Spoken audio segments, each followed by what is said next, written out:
And welcome, Stephen Franklin, aka Damian Westview.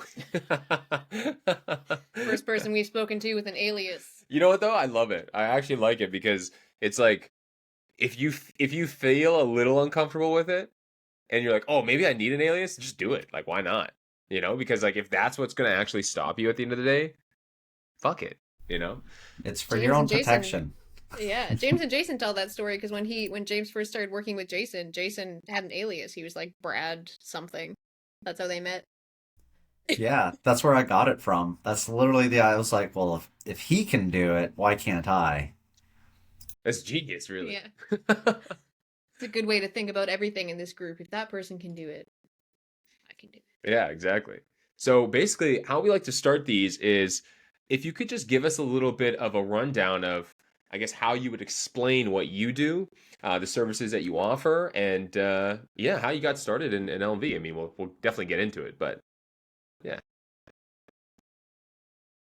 Oh, sorry, you're still muted You're there. muted. I gotta get used to that turning on and on. So I'd say like on my discovery calls, and I kind of talk to them a little bit about what we do. I would say that I do full service marketing agency that works specifically for chiropractors. I've had the luxury of helping my wife with her practice, and her referrals kind of help springboard me to get a lot of experience. So usually I tell them, we typically generate like 10 new patients in the first month. And we do that by essentially by increasing the flow of inquiries, nurturing, converting them into new patients. We win back lost patients, retain current patients, and drive referrals to the practice. And for anyone in the group, I mean, it's the same stuff that they do, right? We start off with message marketing and get those reviews. We try to start with that, and then we get Facebook going so that we can actually get the leads in, and then handling the follow up with them. And then from there, when we get those patients coming in, they kind of get excited, see some money coming in. Then we start working towards getting on the Google Business Profile and doing the SEO and the Google LSA, which just opened up for chiropractors and healthcares. Mm, nice. So, what made you decide to focus solely on chiropractors? So my wife is a chiropractor, so that was part of it. The other part was that I've been such a generalist for the last 6 years that I've just worked with all these industries, and every time I get a new client, it's like reinventing the wheel, right? Like I generally know what to do for the Right. Facebook ads, but it's figuring out the messaging, figuring out the offer, figuring out the imagery that's going to work, how to have that conversation with them, figuring out what's going to happen next, and trying to guide them through that. Whereas chiropractors, I've done it enough times that it's like plug and play. So to kind of simplify my process, I decided to niche down to chiropractors specifically. And it really speeds it up when you do that, hey? Like when you're like, oh, like, and someone signs up, you're like, perfect. And then you spend like probably 30 an hour to actually setting their stuff up and then pushing it out for them. And then you're like, oh, nice. Yeah, I'm kicking myself in the ass right now because it's like, man, how much quicker could I have gone if 3 years ago I'd have just said, you know what, let's just focus on chiropractors and that's it. Right. But it's all a learning process. Yeah, no, fair enough. How'd you start? Like, what made you decide to begin your agency to start with? Yeah, so not to go back too far, but I had a retail store for about 5 years, right around 5 years. Had basically sold it to stop losing money, and during that time, I really fell in love with helping my friends who were starting business. I was going to school for business as well, so I just kind of became a go-to to I was like 27, 28 when I was leaving it. So a lot of my friends just getting started with their life had getting into business, and ultimately, I really liked that consulting side. Wasn't sure about what I was going to do, but I started picking up books on like how to write copy that sells and the 4 hour work week and this and that and the other thing. And then sure enough, I see this ad.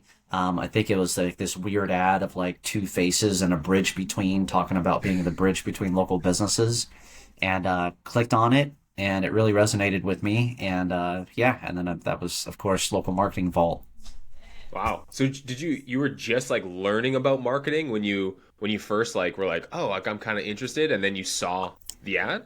Yeah, exactly. Good Oh, old wow. Facebook algorithm. I think maybe you saw my Amazon purchases or something. Yeah. So, you didn't have any kind of previous like online business or marketing experience before doing this? Right, right. Yeah. I had in my retail store, I had actually hired a couple marketing companies that all just kind of burned me, to be honest. One was an SEO company that after 3 months, because there was no framing of how long SEO was going to take. So after Right. 3 months, I'm like, hey, what's going on? I haven't seen anything. And they had to hang up in the first week. So they just didn't do anything after that first week at all and kept charging me. And, I didn't Yo. know about reporting. It's I very did. surprising how often that happens. Yeah, and well, actually, they were that guy that offered it was a merchant card processor that had just added like marketing essentially, and I think that's what happens a lot is people get new into marketing, they don't know their processes like most of us don't, but also they're not really committed, so they just like they like get their first burn and then they're like whatever and they get out of it, but that's a lot of people's experience. Wow. That's crazy. Yeah. So what year did you join? That would have been 2017, summer of Okay. 2017. So for you at that point, like, what do you feel like when you first started out? What did the program do for you in 2017?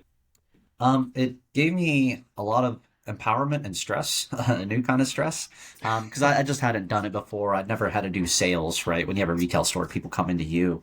Right. But what was cool, I remember the very first video was James at his whiteboard saying, if you want to get a client, go to page 4 of Google, find a tow truck, and tell them you'll do Google ads for free. So that's exactly what I did, and I got my first two clients doing that. The first one paid me like 300, the second one paid me 500. And I was like, whoa, like you can actually make money with this doing that. And then, I had to learn the sales process and all that type of stuff. But that was really empowering for me, honestly. Hmm. It's funny how those small wins, like, they just really build momentum because it's not even like, oh, like, I just landed my first client, $5,000. Oh my God. It's like more like, hey, like, someone just pay me $500 for doing this. And sometimes it could take you like an hour. Like, the first time is definitely like longer because you're like, okay, what button do I press? How do I do this? But I like marketing for the simple fact that it's just like you're pushing buttons. And like somebody else, yeah, theoretically, fuck yeah, they could do it themselves. But guess what? They haven't yet, and they probably never will. And now you come in there and you're like, doop doop doop, and you push some buttons, and then it just changes the game for them. Like, oh my God, like, how'd you do this? This is Yeah. crazy. It's like, Mm-hmm. I don't know. I'm a marketer, man. I've done this for so long. I've read so many books, and you're like, fuck, man. And something like LMV, it cracks me up because it's like, man, these guys have already been doing it. Like, other people have been doing it. I just take their shit and I just like, boop. I'm like, this is awesome. Yeah, that's what I really loved about it too, was having those funnels already pre-made because then it was just like plug and yeah, you look like a king without, and it's like I didn't do anything. I just took what they already had. And it's Yeah. like, So yeah. so when you joined, did they? Because I'm sure they've made a lot of additions by now. Like, what do you feel like was the most impactful thing for you when you first joined to like get you going in this? Like before they had everything. Yeah, just like when you first started in 2017, like, what do you feel like was the thing that really helped you get started and get it moving? That's a good question because that was a little while back. I would say, I mean, at that time in 2017, like not a lot of people were familiar with Google and Facebook ads. Like they'd known of it, but they'd never really tried it. So that was probably the biggest thing was being able to kind of have that conversation. I remember the live Q&As every Wednesday. They would only do it. That was back when they just had it on Wednesday. So it used to be like tons of people on Wednesdays for those Q&As. That was like I don't know, like that really resonated with me because it's like, wow, I can actually like talk to someone who has been in this business for a long time and I can get unstuck like just like that. And then there's also a lot less people DMing Jason and James back then. So, you could probably message them straightforward and get a response pretty quickly. And then I noticed the community pretty early on was very helpful community. And then whenever they started adding like the CQI and the six circle close, it was like, whoa, now I have like a real way to tell people about this. So that was Hmm. pretty cool. So you feel like they added those things in and then you were able to just like use them even though you had already started your agency?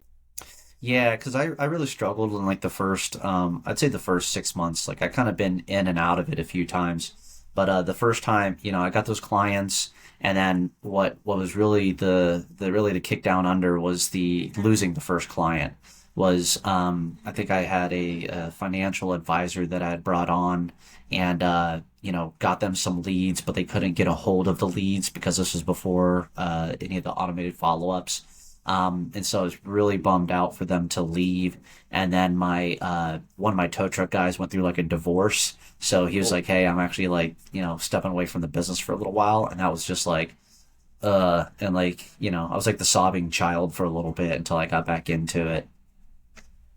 So what do you feel like got you back into it? Because I one of like the reason I ask is because I think that mindset is kind of the biggest thing that can knock people off course, and I think we tend to focus on things that don't go to plan as opposed to the wins. So when you felt like you did lose that client, you kind of got knocked off, how did you kind of get yourself back on course? Yeah, so it was a little bit of a journey for me because I had like lost gained the clients very quickly, had them for a little while, and then lost them like when I lost them like in a waterfall kind of cascade. So that was like that. I was like, I'm done with this. I don't want to do this anymore. But I knew I needed to learn sales, so I took a sales job, like doing direct TV inside of Costco, so I could actually learn like talking sales. And once I like, it was a confidence thing. That's all it really was as to why I rejected it. And so I started learning sales, and then I was like, well, this is like the marketing is really what I want to do because the tow truck client that I had in Seattle, I like he was just on Craigslist. That's how I found him. And his truck was breaking down. I kept having to turn the ads off. And then he went and finally, after like 2 weeks of not hearing from him, he calls me up and is like, "Hey, dude, like, sorry, my truck's been breaking down, but I was able to buy a new truck because I know that we're going to be able to get more leads coming in, man. So we're ready to like start this up." And that's when I was like, "Whoa!" Like I actually like saved somebody's business, like legitimately. And so I just thought about my wins again, ultimately, and it's like, I love this business, I love what I'm doing, so I want to get back into it. And then I was doing the sales job and doing like networking and getting clients and stuff all over again. mm. Nice. Yeah, that must have felt awesome. Be like, wow, I kept somebody's business from closing down. Yeah, that is what hooked me in from the beginning. 'Cause that was my technically he was my first client. So yeah. Nice. That's Oh wow. awesome. Yeah, that's crazy. So how are you getting clients in the early days versus like what are you doing now? So the journey's gone in the very early days was a lot of leads in advance. It was networking was another big thing. I could get clients through there and someone recommend me here and there. And you're just kind of taking anybody and everybody. And then I think I've been in and out of it like 3 times now. So like Oh really? yeah, like I'm just one of those guys that have been out and in, I guess. I've always like maintained at least a couple of clients on the side, so I've always had at least between 5 to 1,000 as an extra income. Like that was for me. It was like I want to be a business owner. Then I settled and been like, what, I'll take the side income. You know what, I want to be a business owner again. I'll take the Mm. side income. What, I'm going full. I'm just doing it right. So the second time around was more Upwork. Upwork was big on building my business. I don't know why I rejected it in the beginning. I like did not want to do Upwork. And then I started doing Upwork and I was like, fool. But Yo, oh my God. Yeah, yeah. Absolutely. We've yeah. been in the same spot. Like when we first started out, we were like, you know what? You know what's gonna be perfect? We're gonna do cold calls. We're gonna cold Yeah. DMs. I never called a Emails. sitting person, Emails. but cold emails, and then we're gonna message them on all these platforms. Kelsey's going hard. We're doing that, and we're lining up some interviews. Like it wasn't like it didn't work. But then like we started doing Upwork. We started like looking at people at Groupon like who are already advertising, and it was like Hmm. we started going to like local networking events, and immediately like night and day. It was like, Yeah. holy shit, we've been trying this for like 3, 4 weeks and like scraping interviews with people and like, we're stumbling. And then all of a sudden we're like, yo, we got somebody coming over here. We got like we're bidding on these Upwork projects. We actually got one. Oh my God. Oh, and when we have this guy on Groupon who wants to see us, and then we got this other guy we're talking to on Groupon, this guy. And it was like, oh shit, like we're kind of we were kind of being dumb with it, We were just kind of like, let's just like message as many people and like we didn't even have a good process. Like it wasn't like we were like messaging them and then like necessarily like if we had a call with them following up off that and because people were like yeah like I'll totally do it let's go for it and then they're like oh no I'm broke It's like, well, yeah, no fucking shit. That's why you're here, isn't it? That's why you need clients. Because you never ran anything in your life. And I'm telling you, for $300, I'll get you some clients. And they're like, oh, it's just tough for me right now. And You you're like, know, holy shit. So when you actually go and you go to Upwork, we're like, people are looking. They're like, I want to spend some money. I want to grow my business. It's just like the clientele is just way better. Has that kind of been your experience too? definitely 100%. I did do the cold calls and burnt out real quick. I did the cold calls doing leads in advance and burnt out of that because I could not give my product away for free. And it was so frustrating. Like being like, I remember cursing like to my roommate basically, like, I'm trying to give these things away for free and these damn coach and they're fucking about to go out of business. And like I can't curse too much because I'm in my wife's office and everything. But Right, right. yeah, I was very angry. And then that obviously like transitioned into my commission breath, right? Like everyone I'm getting on the Right. phone with, like, hey, I'm giving you this for free. Yeah, no, you can email me. It's like, but yeah, Yeah. Upwork was very high quality. Especially once you kind of learn how to talk and kind of the process. It's like once you do that, people, you're competing with a lot of people on Upwork that don't know that process. I invested in Caleb Oku's Upwork course. That's what really made me decide to do it, and it's very helpful. So yeah, Upwork, in-person networking. I just kind of stopped doing that because I've gotten a number of referrals from people within the group and some different groups that I'm in.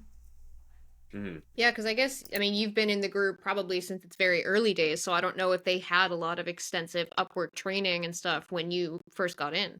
No, they had the typical what you see now. I think he might have updated that, but it was pretty much the same. Like just understanding the platform. I haven't checked it out in a while. And then Caleb offered his course for Upwork at the time, but like at that time I wasn't taking Upwork seriously. And then when Caleb came back out with the SEO course and combined the Upwork into it, I was like, I gotta do it. Like I hear so many, it's the number one way people are landing clients. So yeah. Mm. Mm. That's interesting. Okay. So do you feel like at this point in your journey, you're full into the business owner side? Yeah, I've been doing it since the birth of my daughter last year, April of 2022. That's when, we just kind of took a hard look. The job was like the department was closing. It was kind of in between. And I do all the marketing for my wife's office, so there's a little bit of a buffer there. And it's like, I want to spend this time with my daughter. Like she's running around right now in the office somewhere. I've got my door closed, but like that's an everyday thing. I get to come to work with my kid. I go to home with her. I don't have to travel the country and not see her. And I've just heard that so much from like older professionals that travel a lot. They're like, man, I wish like I could have stayed and spent more time with my kids, like built a great life for them, but like they don't have that time there. So I do get to have that, and working with my wife every day, and yeah, like we have the lifestyle we want, really. So, Mm. yeah, it's here to stay. Nice. Nice. Yeah, it's hard to walk away from that once you have it. I feel like, I mean, obviously, we answer a lot of people's questions about joining the group and getting into this business, and that's probably the thing that almost every person says. Obviously, everybody has revenue goals, and they're like, yeah, I want to make, 10K a month. But when it really breaks down to like what their why is, I feel like the biggest why for every single one of those people is, yeah, I want to have the freedom to spend more time with my family. Yeah, that's what there was a little bit of soul searching with that, but I can't remember. Maybe I read a book, maybe I heard pod, whatever, but what it came down to is like you have all these goals, but those goals are to get a certain kind of thing, and what if you could already just have that certain thing without, even if you don't hit those goals? And that's kind of what I don't remember. Obviously, it was, way better said than that. But for me, that really resonated because it was like, yeah, you know what? I do like the whole reason why I'm doing this business thing is to be able to spend time with my family and have the time freedom to do whatever I want. Um, so yeah, that was really there. Nice. I like that. Yeah. I mean, a lot of people just like get scared with it, right? Like they're like, "Oh, like what if it doesn't work?" Like, "Oh." And it's like, "Yeah, okay, like let's just like fast forward it though." Like what are you going to be 80 being like, "I wish I took a shot on myself." Cuz like we get on calls with people like that who are like 70, 68, 59, and they're like, yeah, like I got nothing for retirement, and I've been going job to job, and I've been doing this, and I've been working for this one company for 20 years, and then they just fired me or they let me go, and like now what do I do? And I'm like, fuck, man, like that is brutal because now exactly what are you gonna do? Like you were working so hard for someone else, you were just trying to, and a lot of times they get into it because they're providing for their family, like they're just like, oh, like this is what I gotta do.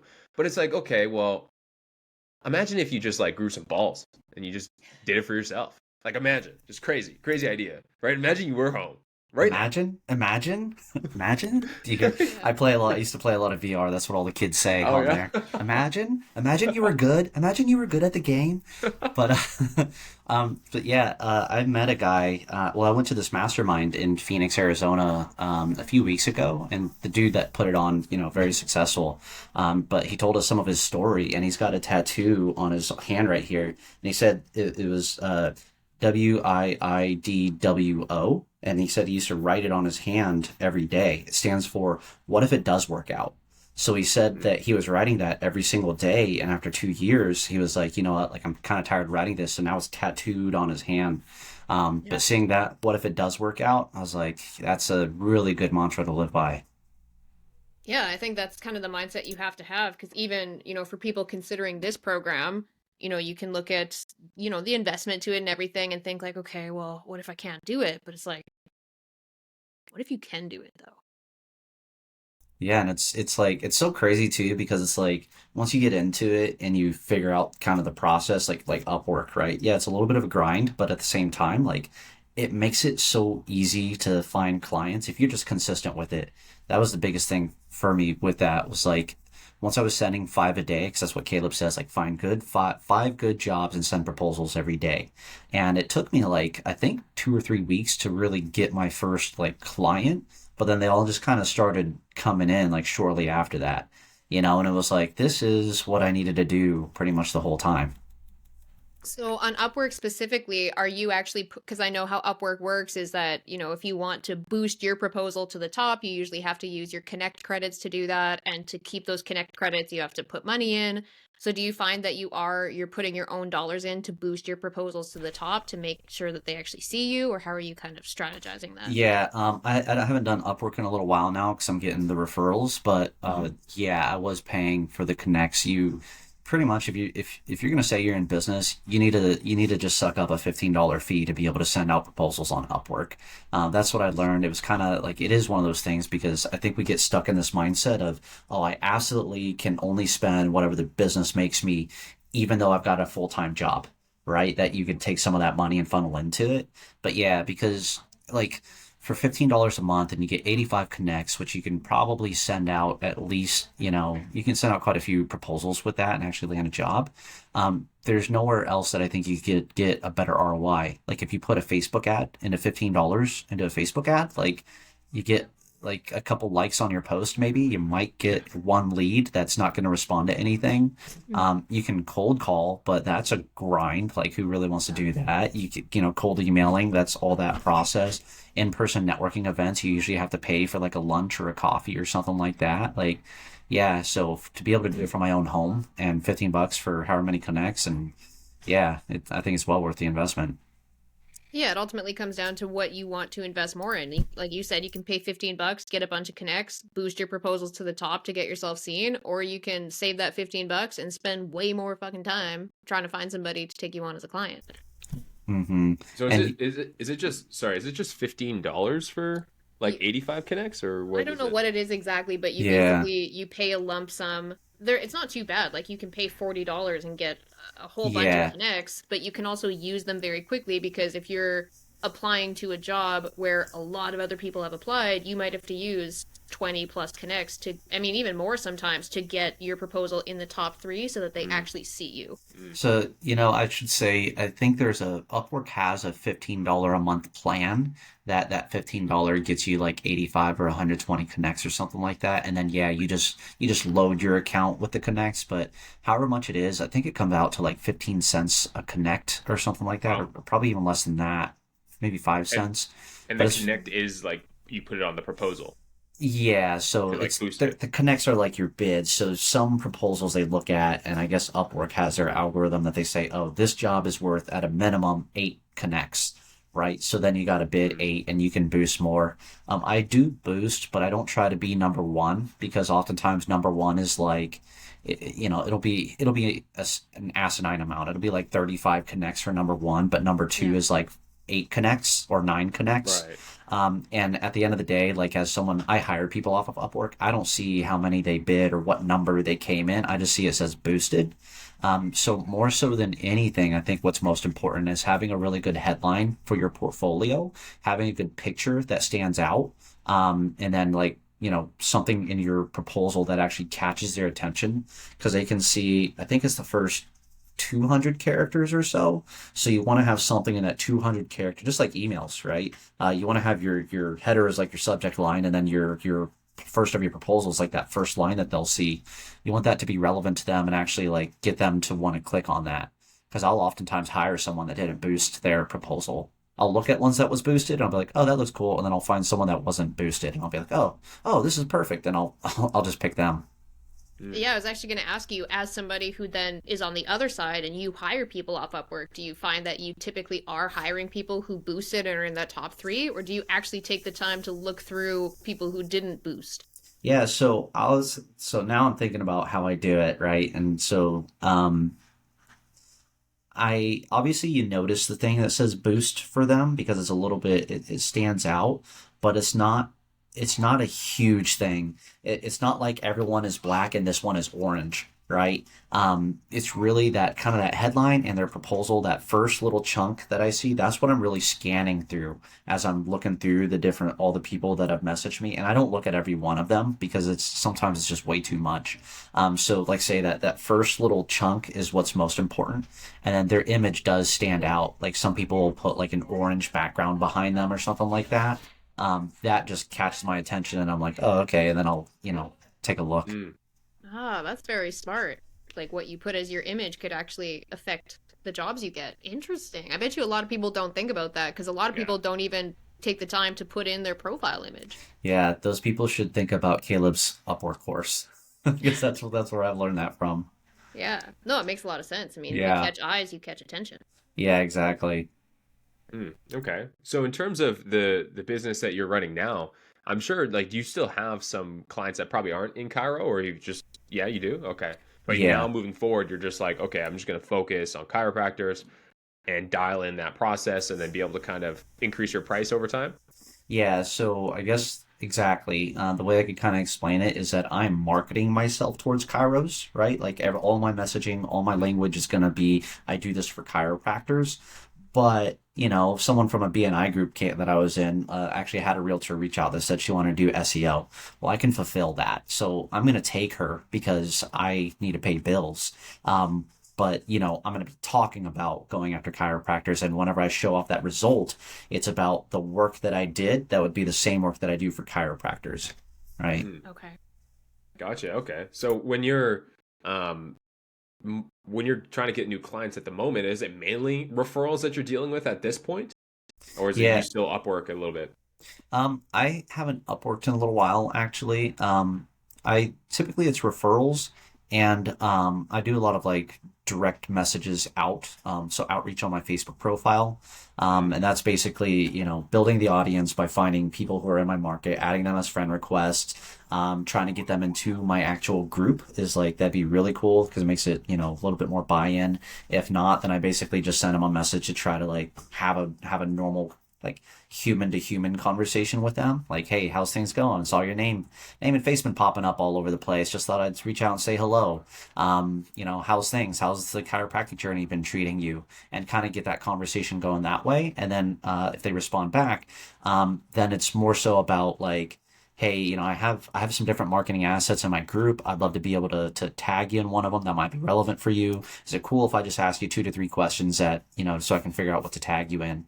If they say yes to that, then we go into the kind of the qualification process of, who are they saying? How many are they saying? What's their goals? What's kind of the preventing them from getting there and all that conversation. So mm. you have a group specifically for chiropractors? Yep. It's Okay. predictable patients and scaling strategies for chiropractors. Nice. How many members do you have in your group? I have a whopping 30. Hey. I'll Yeah, start somewhere. You know what I mean? got to start No, somewhere. Yep. that's awesome. I love seeing people in groups, like starting a group and seeing them in kind of those early stages, and then one day when you see that they have thousands, you're like, hey, I talked to that guy when he had 30 members. Yeah. Hmm. Mm. Nice. So I do have a question that I'm curious about. So when you began your journey here, right? Like you were basically reading some books, you were checking out, you saw the ad, you joined the group, you started getting the training. You said that you would basically go between like actually running it, and then like getting a job, and then coming back and running it. What do you feel like? What was kind of the main reason that you go back to the job? Was it just like you had a good, or like there was a job that opened up, or is it mainly you're trying to learn different skills at a job that you could apply into your business?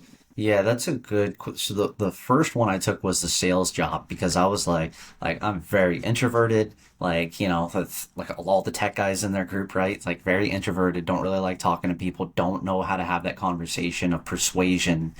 So my first job was a sales job. The next one was my friend said that she was working with USDA and she could get me a job, and I was like, that'd be cool, working for the federal government, so I'm gonna get paid to like not do anything. And that's legitimately what it was. It was really bad. Um, Wow. so then we moved from California to Virginia in January 2020, and we set up my wife's practice in March 2020.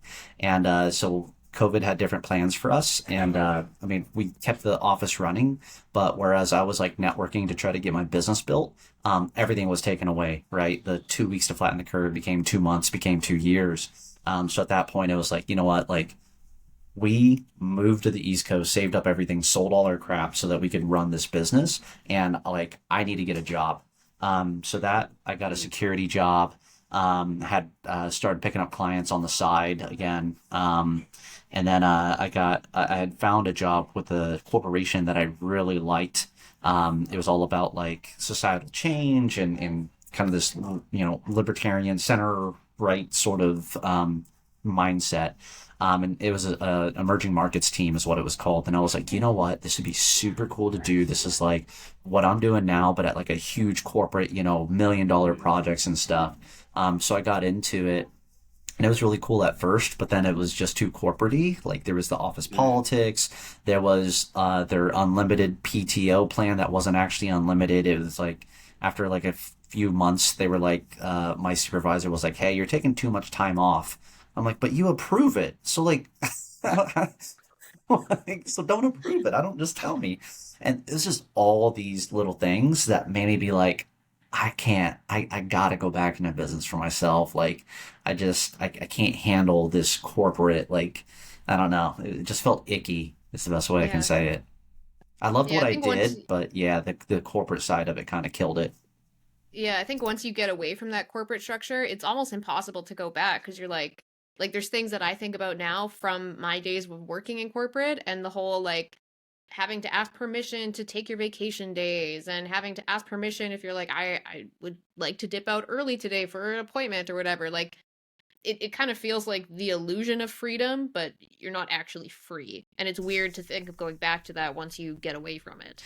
And the office politics, that was really bad for me, is because I thought of it as like everyone, I served in the army, so there's kind of like that servant attitude. I was working, the group I was working on was actually to serve veterans. And then, sorry, my little one's going to join us here. I see Um, that. so I was like super excited, but not the veteran side, but the corporate side. There'd be certain things that I would try to do that I would get kind of blocked on, and I didn't really understand why because I like had run Facebook ads for more than some of the people there, and then someone pulled me aside and was like, "Well, think about their job security. If the organization doesn't need them because they have you, then they don't really have a need here, and they're probably going to get like pushed around or maybe taken away." I'm like, they wouldn't do that, would they? Like, they probably wouldn't, but they still think that that's what would happen, and that's why they have this sort of like I don't know blocking. Yeah. She's waving. I can't not wave back. Yeah, yeah, no, I definitely hear you on that. You're preaching to the choir on that one. Could never go back to corporate. So to kind of take us back to your journey, you got started, you had some ebbs and flows, you kind of pulled away from the business, then went back in, which I think is very typical. A lot of people kind of get into this they might not see success as quickly as they expected for whatever reason, then they back out, they come back in. So, what do you feel like that's kind of the ultimate thing that made you decide, no, I need to do this for myself because I don't want to work for anybody else?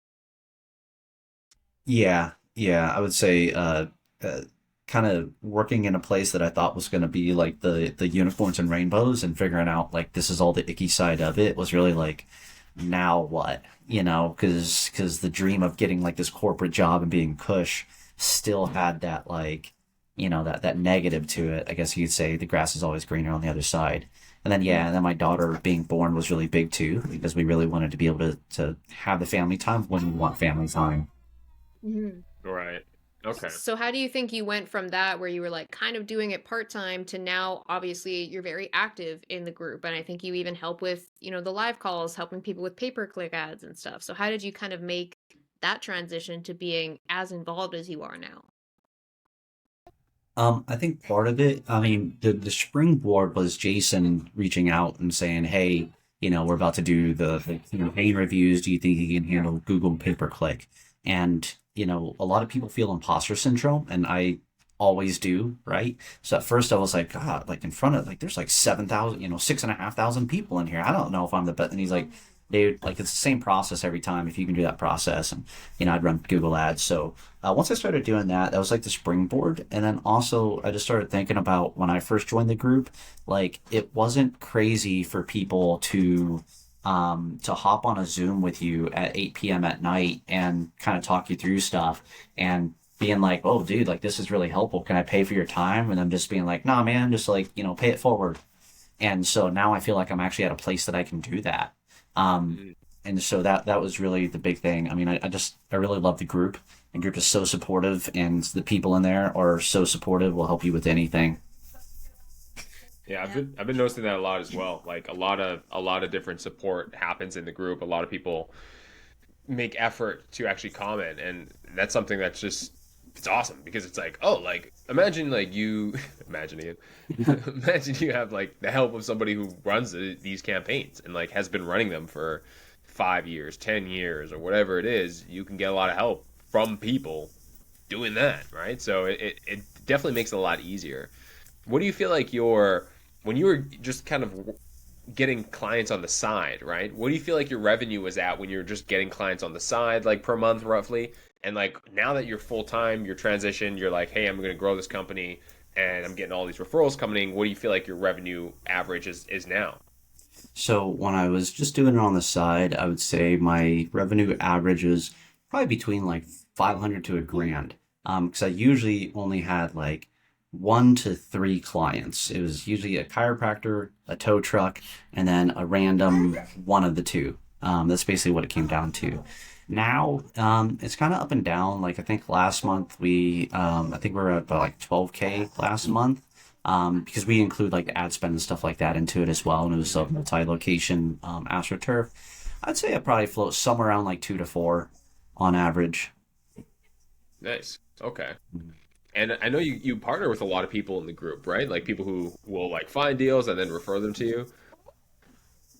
How do Mhm. you find Yeah. like that whole process has been? Is that kind of like the main, I mean, outside of helping people in the group, is that kind of like the main way you're getting a lot of these referrals coming in? Yeah, I think so. I would say so. It's probably through the LMV partners. I used to do a lot of networking in this area, so I'm getting people to reach out to me from, I met them 6 months ago, and they're reaching out now that we're getting to quarter 4 and they're planning for quarter 1. Yeah, but yeah, the LMV partners is really huge for me. That's awesome. I love like the one unpredictable thing with the business like this is like people will remember you. So it's like if you just make consistent action, that person might not message you for 3 months or 4 months or like you said 6 months, right? Like it could be far out. But I know people have messaged us because they're like, oh, like I heard you like help local businesses. Maybe this one would be a good fit for you, or maybe this one, and they just kind of like float people your way because they don't really understand like online marketing. Like I don't even know can you build websites? Like what is it? And then they just like float people your way if they know what you do. Have you kind of experienced that in your local area? Yeah, actually, because it's like it's the word of mouth through somebody else's word of mouth, so they don't really know how to explain what we do, and they're just like, yeah, this guy does like internet marketing stuff, so you should talk to him. Uh, that's a good way to sum it up. They do internet marketing things. Yeah. So, what did you find? I mean, not only from your experience, but also just from what you see in talking to so many people in the business, what do you think is kind of like the biggest obstacle that people kind of go through in trying to learn and build their online business?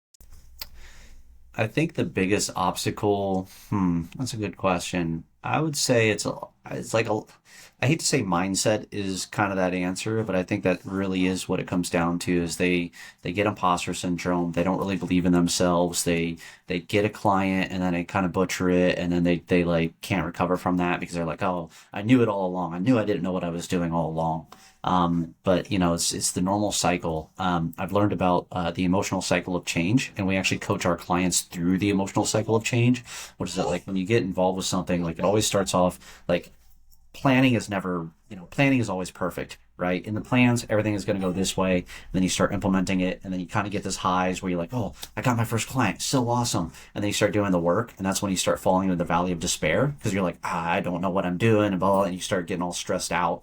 And then, you kind of stay in that valley until you get the win. And it's a constant cycle, like all the way over and over and over again. So that's the biggest thing is mindset and also not prospecting. A lot of people like they get into it, they don't want to do the networking meetings, they don't do arms reach posts, they don't do Upwork, they don't do cold calls, they don't do cold emails. They just can't get the confidence to go out and promote their own business.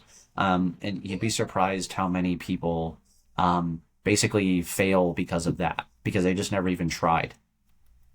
Mhm. Yeah, honestly, it's not surprising at all. I mean, I was actually talking, I think I made a post about this or something about how like 70% of people who join a program never even start it. And I knew that number was high. I didn't realize it was that high. But after talking with so many people in LMB, I believe it. Like just so many people never even put in the effort because they're so worried about failing. They're just like, "Oh, I just won't try." Yeah, so it's literally if you do anything to start getting clients, you are like way ahead of so many more people. Really. It's crazy, yeah. It's a good point. Because yeah, like so many people are just like, oh, like, yeah, I want to like grow this business. I want to like, you know what? I want 50K a month. I could totally do that. And they don't even like think like, hey, imagine if you were just confident in it. Like you were confident, you promoted yourself, maybe you could actually do it, but you just decide, oh, like, I'm gonna like try this one thing out and this client blew me off and it doesn't work. Or, like it's crazy because I'm not sure if they had it back in 2017, but like in the program, at least at this point, with the client getting action plan, it's basically like, hey, talk to 10 businesses a day. It's not like you have to have call them or whatever, but like just have a conversation, initiate a conversation even with 10 people a day and just initiate. And then you're like, wow, okay. And then when you do the math, you're like, well, that should get you like 2 to 3 paid clients if you could do that. Mhm. Now, there's also the different spectrum of how you initiate, right? Like Upwork or Groupon or all these other methods. But it's like, okay, well, when people just go hard on a method, like they put in 10 times the work, 15 times, and they just consistently, like they just don't like, you want to like ramp it up or like you don't want to feel like you're going to just completely burn out because that's not good either. You want to be able to recharge, but like if you're really serious and you really want to change what you're doing, you can reach out to many businesses in a day. You can reach out to 200 if you really wanted to. I talked to this girl who was thinking about joining the program, and she worked for Yelp, and her thing was like they're like really strict, like they have like you have guidelines to meet. You have to dial out I think it was 80 people you have to cold call a day, also 50 emails, also like pitch 2 people, also close 2 people a day, and if you hit your metrics then you can like level up and get more commission.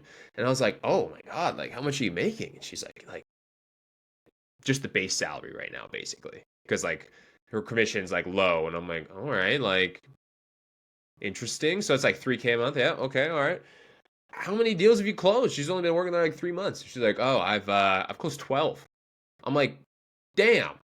You've been you're telling me you've been reaching out to 130 people a day for someone else, close 12 deals, and you're like, I'm just like, 3K a month. And she's like, oh, well, there's people who are making like 15 to 20. I'm like, yeah, okay, that's great.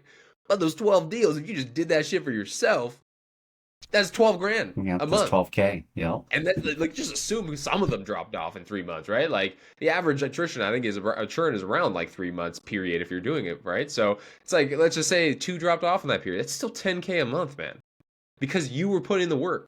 She's like, yeah, I'm exhausted, and like she was saying, it's like, oh, like if I don't dial every if the phone drops or whatever, like, and then I don't dial within 3 minutes, like, they'll message you and be like, why aren't you doing that? So it's like, you're working so hard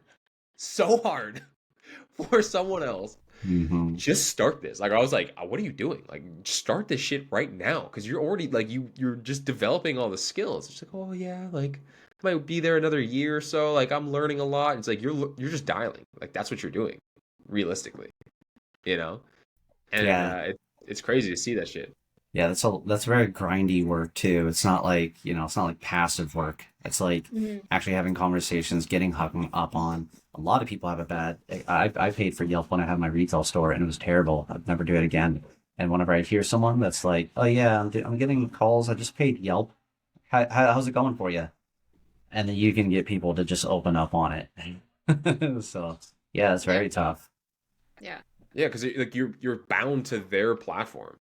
It's like trusting a bank, just one singular bank to give you the best financial plan. It's like, probably not. Like, you know, it's probably not the case, right? You probably want to shop around a little bit, see what's going on. But like it's just like you're just handcuffed at that point.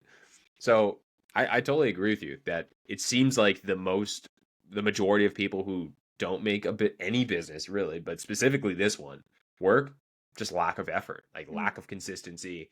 Maybe they go hard one day and then they just give up on it, but they're just like not consistent people, and they just have to decide to be consistent Mhm. and try and ramp it up, 10 people a day, 20 people a day, 30 people a day, 40 people. And like, again, that's the totally grindiest method you can, is calling people. And when you can do Upwork, when you could do the Groupon, when you can go to BNIs, when you could, like, you stack all these things together, like, you're talking a business. Mhm. And it's not like you're not getting results for people. Yeah, one of the easiest things I think anyone can do here, if they want to get like a quick testimonial, is find a local nonprofit and do a 1 hour consultation for free, and just regurgitate Jason's video, like one of the Jason videos on message marketing. I don't know if he has the social media one anymore, but like any of those, like Facebook or Google, or just understanding the service. That I did that when I first started networking again to it's a therapeutic riding place, so horses. Point is, I did like a 1 hour consult, and now every like meeting I went to that somebody from that nonprofit was there. Oh, you got to talk to Stefan, man. He came right, and they gave me that shout out. So that was pretty big. Helped springboard me a little bit too. Yeah, those nonprofits are always connected because they go to all the events, people want to sponsor them, people, all that stuff. And it's like, they're kind of a sleeper because usually they ain't paying you a bunch of money, but like, they'll pay you in referrals for sure. I think you hit on a really good point there, though. Like, even just offering to do a 1 hour free consultation with businesses and just literally explaining how something like message marketing works. I think, I mean, I'm going to ask you this question as well, but like, probably one of the biggest takeaways that I have taken from just being in the local marketing vault is how simple some of these services are that literally any business could benefit from. Like, really simple things like getting more Google reviews, doing a message marketing campaign. Like, we had an HVAC client who had been doing HVAC for 35 years and had literally never reached out to his customers again to say, like, hey, you're due for a duct cleaning. We were there 2 years ago. Like, so if you just give people your time and be like, yeah, so this is actually a really simple service that you could even do for yourself, and just kind of focus on, I'm going to let you leave this conversation just with my knowledge, then if they now perceive you as somebody who can solve a problem, they're almost certainly going to come back to you and be like, hey man, do you think that we could like do that service that you talked about? And it's such an easy way to just feel like, okay, I gave them something and now they're going to think good things of me. So it's so much more simple than a lot of people think. Yeah, and from the business owner perspective as well, like I remember being that business owner that didn't know anything about marketing and like, I think when we see a business owner, right, a small business owner, and we just think that they're doing pretty well, we're like, oh, they seem to have things figured out. But it's not the case most of the time. They have their skill set figured out, and everything outside of that skill set is a disaster half the time. And it's like I look back at my retail store. It was doing pretty well. I'll just say we did firearms in California, and like right before like Trump was elected, like all this stuff was coming through, and so everyone was fear buying all the time, and like Mm. our shop was like moving like a ton, and but so you would think that we like had everything down, we were doing really well, making a lot of money, but like we administratively, it was a disaster. Like we hired someone to kind of take care of it, but as an example, we used to get everybody's email and phone number so that we could call them and let them know like it was approved or not. And we were always like, we're gonna put this into a database so that we can send out a message to them every now and again. Never happened because we were so focused in the business. And Right. that's what everyone does. That's what 90% of small businesses do is they're just focused on the next job rather than like taking the time out to think about how to market themselves and everything else. Yeah, I think that's a huge point that so many people overlook in terms of like why this business model is so valid and is so lucrative because there are millions of small business owners that don't even think about these things. They're just thinking about doing a good job on their next plumbing job. Mhm. So, on that note, if you were going to kind of, pass along any piece of advice to somebody who's maybe considering this business or considering this program, what do you feel like you would want them to know? If they're considering it, so they're not in it yet. I think the biggest thing, if they're really considering like doing this business, I think the first thing they need to ask themselves is like, are you really willing to just send out a direct message on Facebook to a business or talk to business or go on Upwork? Are you willing to put in roughly an hour a day at the very least? Because if you go through that and you're like, oh, I don't know, like, well then, you know, that might be kind of the first thing. It's kind of hard to say because I do think when you make that investment, it's an emotional investment as well, and you're willing to do things that you haven't done before. But that's really it. It's like you just have to accept that you're going to learn a new process and you have to prospect. You have to. You can find the way that you enjoy prospecting. Like I really like doing networking meetings and meeting people in person and talking to them and giving that advice out in the beginning and going that way. That's like the funnest thing to me. If I could just get everything set up to where that's all I'm doing, that'd be like perfect for me. That's really what it comes down to. Just be okay with the process. Sorry, I'm like wrestling a little one here, but yeah. It's okay. You're living the dream of so many people right now. Yeah, I'm on a business meeting with my toddler. right, exactly. And I mean, you can have that lifestyle. I guess it's thinking about what you really want out of your life and what are you willing to do for it. That's what it comes down to. Mm. Yeah, that's a really good point. I think a lot of people, it's almost like a fantasy in their head. Like they're like, yeah, I would love to make $10,000 a month and work from home and see my family more, but there's not a lot of like conviction in them saying that. And that comes through in their actions. It's like, okay, well, what are you doing to make that happen? And often the answer is, well, nothing. I'm just thinking about it. So Yeah. that's kind of the biggest thing is like if you're going to take that leap and actually try to make strides in being your own business owner, you got to be willing to put in the work and actually make shit happen.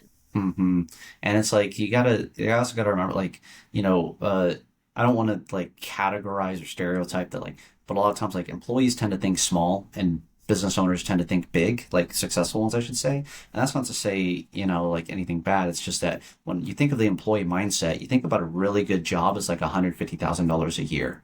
Right, that's like a really good job.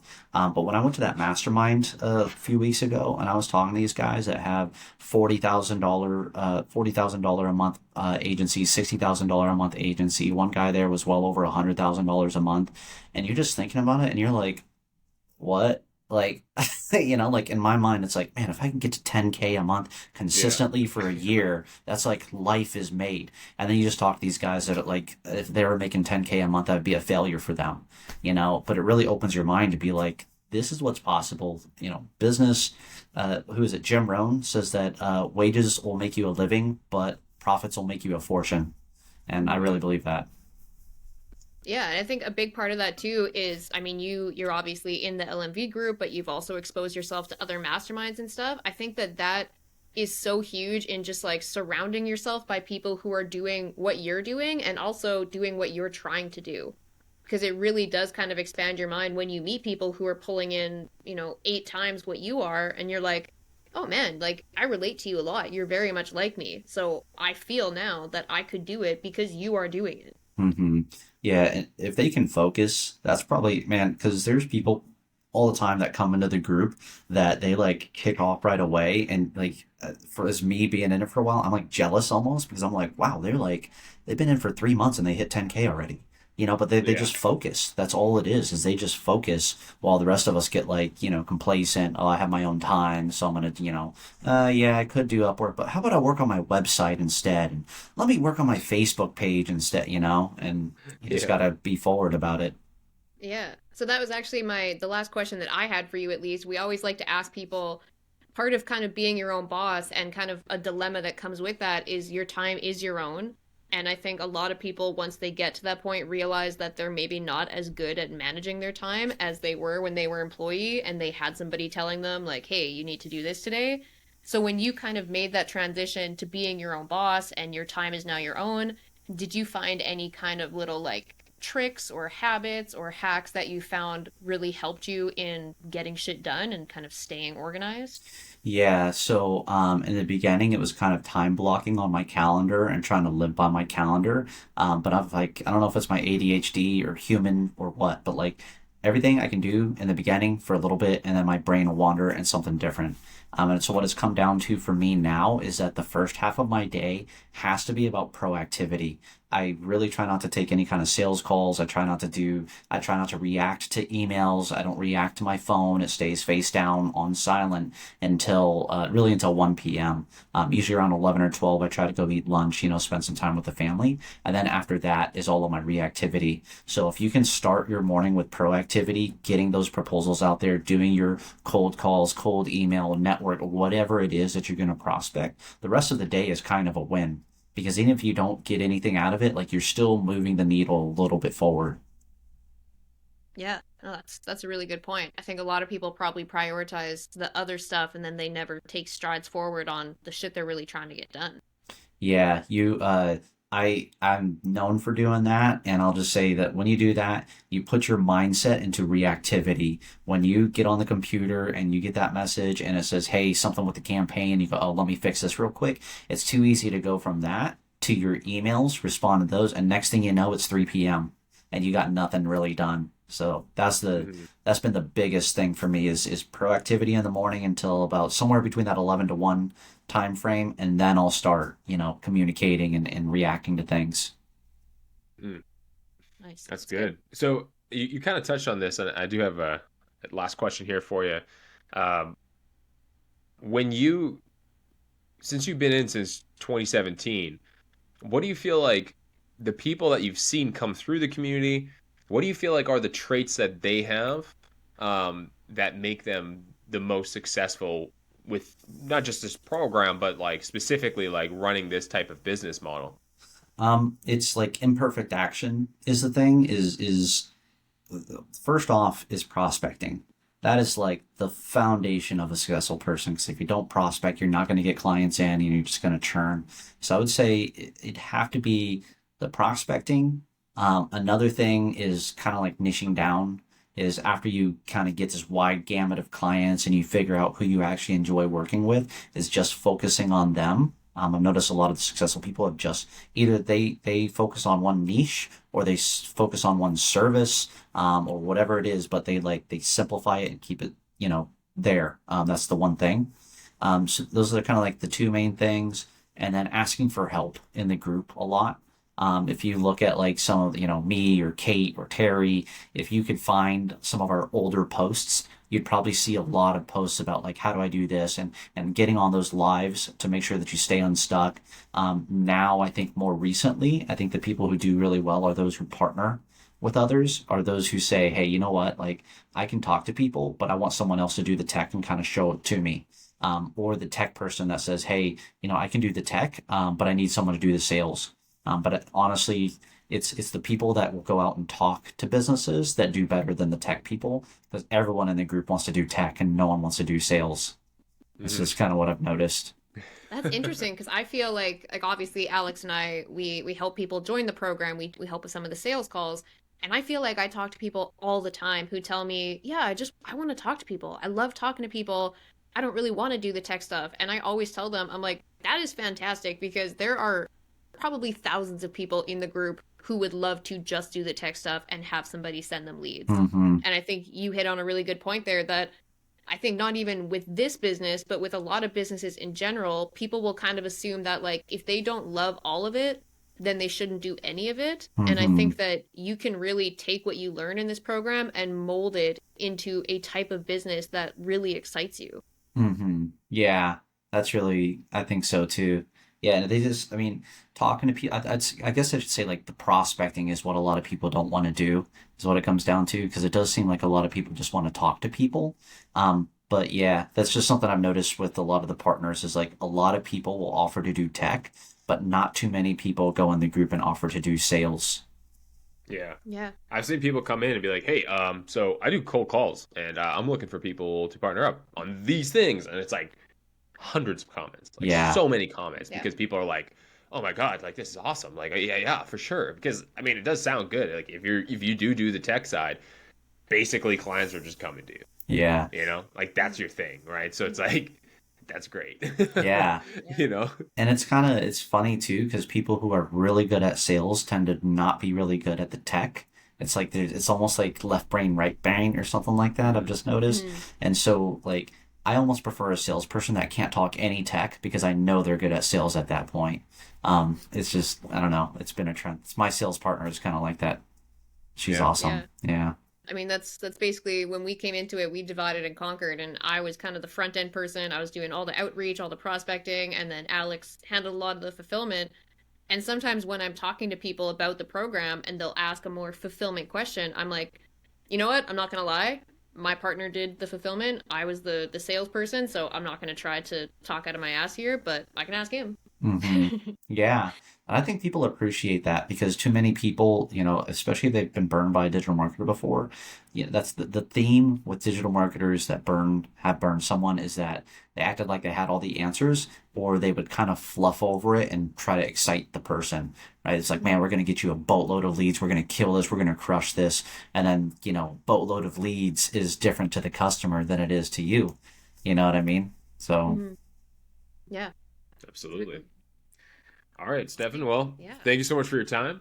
We Really appreciate don't it. want to run too much far awesome. over here. Yeah. Yeah, I Yeah. got a little passing out baby right here, so Yeah. She's bored of us. It's nap yeah, time. This is she's dull. done. Yeah. Yep. So like ready to Yeah, well, bed. I mean, best of luck with all your chiropractor clients, and we're excited to see. I mean, we see you in the group all the time, and excited to see where you go with this. And thanks for hopping on with us. We Awesome. appreciate it. Yeah, thanks for having me on here. This was really fun. Yeah. All right. Really appreciate it, man. Really appreciate it. All If there's right. anything we can do for you, just let us know. All Yeah. right, will do. You'll see some clips of this in the group sometime soon. Okay, sounds good. All right. All right. You guys have a Take good one. All care. right, see ya. Bye-bye. Oh, before you go, Oh yeah. actually, just give us a second here. We got to stop the recording first.